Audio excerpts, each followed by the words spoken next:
আসসালামু আলাইকুম everyone, welcome back to my channel deer cook. এখন হচ্ছে দুপুর 11টার মতো বাজে।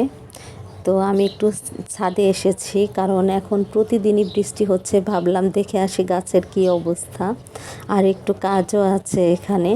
এই যে দেখেন আমার পুদিনা পাতা গাছটা মাশাআল্লাহ এত বেশি সুন্দর হয়ে উঠেছে এই বৃষ্টির পানিতে। বৃষ্টি পেলে তো গাছগাছালি একদম লাফিয়ে ওঠে, আর পুদিনা পাতার কথা না বললেই নয়। পানি দিলে ঠিকঠাক মতো আর বৃষ্টি হলে খুবই দ্রুত বড় হয়। আর এই যে এখানে যে ক্যাপসিকামটা ছিল, এটাও দেখেন বেশ বড় হয়েছে। আর এর আগে যে ধুন্দুল গাছ আপনাদের সঙ্গে শেয়ার করেছিলাম, তখন কিন্তু ধুন্দুল গাছগুলো একদমই পিচ্চি চারা ছিল। এখন দেখেন সেগুলো ছড়িয়ে কত বড় হয়ে গিয়েছে। আর আমার পুঁই শাকের ডাঁটাগুলোতেও অনেক পাতা চলে এসেছে, মানে পুঁই শাক। আর আমি এসেছি মূলত এই যে এখান থেকে ধনিয়া পাতা নেওয়ার জন্য।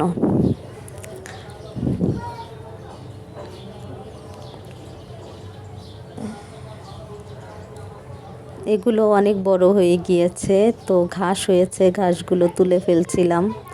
বৃষ্টি হলে অনেক আগাছা হয় গাছের গোড়ায়। আর আমাকে আসতে দেখে দেখেন বাচ্চারাও চলে এসেছে এক এক করে। তো এখন হচ্ছে এখান থেকে আমি ধনিয়া পাতা তুলবো। এত কাটা এই গাছটাতে, মানে তুলতে খুবই কষ্ট হয় এই কাটার জন্য। ভিতরে ভিতরে থাকে, অনেক দেরি হয় তুলতে।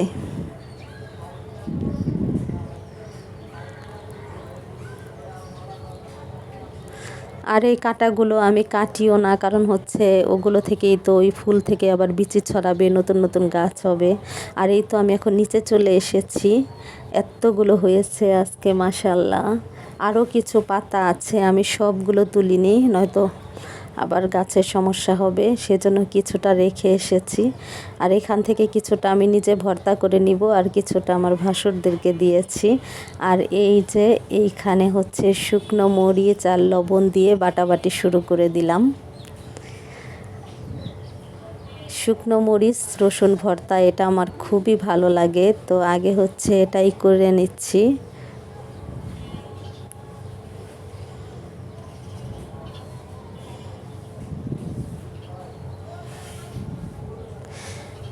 আমার ভিডিওটি যারা রেগুলার দেখেন, অনেকেই আছেন চ্যানেল সাবস্ক্রাইব করেন না কিন্তু রেগুলার ভিডিও দেখে যাচ্ছেন, তাদেরকে অসংখ্য ধন্যবাদ জানাবো ভিডিও দেখার জন্য। আর সেই সাথে অনুরোধ করব, প্লিজ আমার চ্যানেলটিকে সাবস্ক্রাইব করে রাখবেন।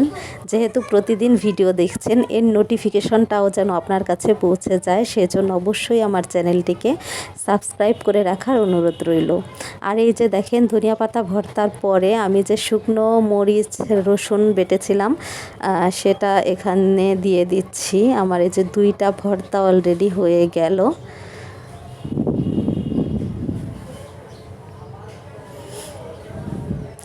আর এখানে হচ্ছে নিয়েছি চিংড়ি শুটকি মাছ, মানে চিংড়ির শুটকি। তো এটাকে আগে শুকনো খোলায় ভেজে নিয়ে পানি দিয়ে ফুটিয়ে ধুয়ে ভালো মতো আবার একটু তেল দিয়ে ভেজে নিয়েছি।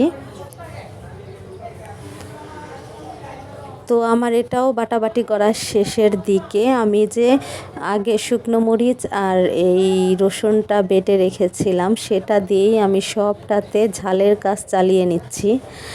ওখান থেকে নিয়ে নিয়ে যতটুকু যেটাতে ঝাল লাগবে সেই পরিমাণ নিয়ে নিচ্ছি। তো এখন মিশিয়ে আবার একটু বেটে নিচ্ছি।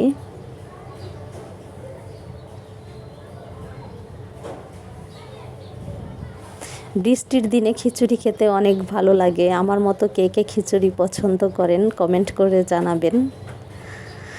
তো বাটাবাটির পর্ব শেষের দিকে, এখন হচ্ছে আমি একটা গোল্লা বানিয়ে নিব, সেজন্য সব কিছু একসাথে মিশিয়ে নিচ্ছি।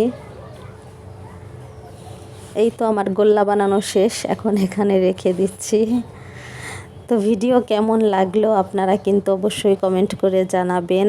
আর যারা রেগুলার ভিডিও দেখছেন, আবারও অনুরোধ করব, প্লিজ ভিডিওতে লাইক দিয়ে রাখবেন। আমি এই তো ভর্তা বাটাবাটির পরে এখানে খিচুড়ি নিয়ে বসে গিয়েছি, 1 প্লেট খিচুড়ি। যেহেতু খিচুড়ি খুব পছন্দ করি, একটু বেশি করেই খেতে ইচ্ছা করে।